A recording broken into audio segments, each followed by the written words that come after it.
one of the things that I've done and been very very careful of is that when people come up to me and they want to talk to me about their cases in particular, I have to stop them because what someone does outside of my limited understanding is has nothing to do with me. I want to develop my impression of an individual based upon my own understanding and not based upon the things that someone else says or the monster that someone else creates. So when people want to talk about their past with me, that past has nothing to do with me. What has to do with me is the present and my engagement with this individual. And so when people come to me, it doesn't matter who they are, they come in an equal playing field. They come in equal ground. We are all perfectly equal, but utterly unique. And anything that makes me different is simply my uniqueness. It doesn't make me better than anyone else. Our nation has got to understand that every single person within it is equally as important. That president of the United States cannot do his job without the garbage man taking out his garbage. And until we understand that there is no classification of people within our society, that we are not built upon discrimination, that we are a nation of good intentions and good laws, until we come to terms with that and respect the life of every single person within our society, we can never overcome, our current system. And so, when I go out there, the first thing I do is I make sure that I see the goodness in every single human being that I come across. It doesn't matter what someone else says that they are. Uh, um, I don't think that any one of us are bad. We may have done bad things, but it has nothing to do with me because the person I meet, I love.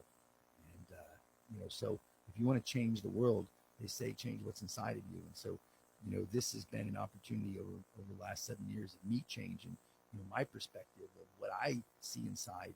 And as a result, I see something vastly different now outside of me. So, when we look at judging others, when we decide that we're going to pass judgment onto them, that's simply an action of judging yourself.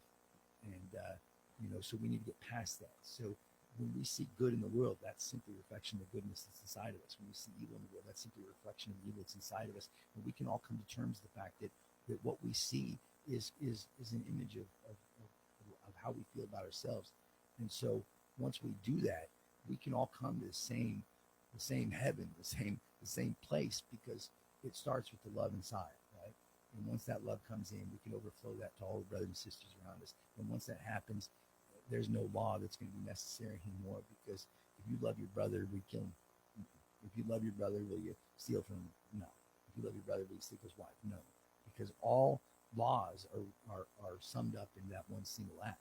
And we can do this. We can do this as a nation.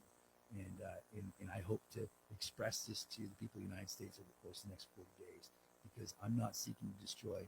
I'm seeking to unite, bring us together. No more divisiveness. Racism does not have any place within our society. Economicism has no place within our society. The way that we're going to deal with this is by healing the trauma that our nation has been inflicted by the oppressive and intentional acts of this institution that I believe we're acting out of ignorance. But it's time for that ignorance to end, and it's time for the people of the United States to understand we didn't cause this, right? This is not our fault. It's not natural to hate another human being, and that racism is simply a diversionary tactic that our government created in order to pit the people against themselves, so that we don't come together and realize that it's the government that is the true antagonist.